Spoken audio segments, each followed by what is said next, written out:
বৰ্তমান দেখিবলৈ পাইছে স্ক্ৰীনত অভিনেত্ৰী অমৃতা গগৈ। অভিনেত্ৰীগৰাকীয়ে নিজৰ পৰিয়ালবৰ্গৰ সৈতে উঠা বিভিন্ন ফটো শ্বেয়াৰ কৰিছে নিজৰ ছ'চিয়েল মিডিয়া হেণ্ডেলৰ জৰিয়তে আৰু আপোনালোকে বৰ্তমান স্ক্ৰীনত দেখিবলৈ পাইছে।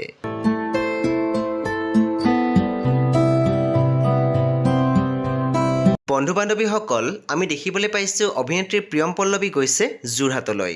অভিনেত্ৰীগৰাকীয়ে শ্বেয়াৰ কৰিছে বিভিন্ন ফটো আৰু তেখেতে লিখিছে যোৰহাটবাসীলৈ সুখবৰ।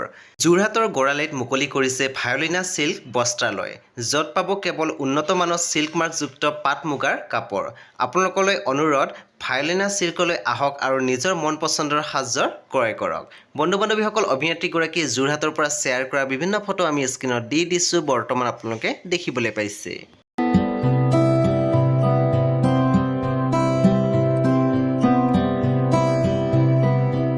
যিহেতু সকলো ঠাইতে বৰ্তমান ৰঙালী বিহুৰ প্ৰগ্ৰাম চলি আছে, আমি দেখিবলৈ পাইছোঁ বেহাৰবাৰী আউটপোষ্টৰ অভিনেত্ৰী বিউটি বাইলং আৰু ৰিচা চেত্ৰী একেলগে কৰি আছে প্ৰগ্ৰাম। তেওঁলোকে শ্বেয়াৰ কৰা কেইখনমান ফটো আমি স্ক্ৰীনত দি দিছোঁ, বৰ্তমান আপোনালোকে দেখিবলৈ পাইছে। বৰ্তমান দেখিবলৈ পাইছে স্ক্ৰীনত অভিনেত্ৰী অমৃতা গগৈ। অভিনেত্ৰীগৰাকীয়ে শ্বেয়াৰ কৰা পষ্টত লিখিছে, এই বছৰৰ প্ৰথম অনুষ্ঠান হিচাপে টংলা কেন্দ্ৰীয় ৰঙালী বিহুত অংশগ্ৰহণ কৰিলোঁ।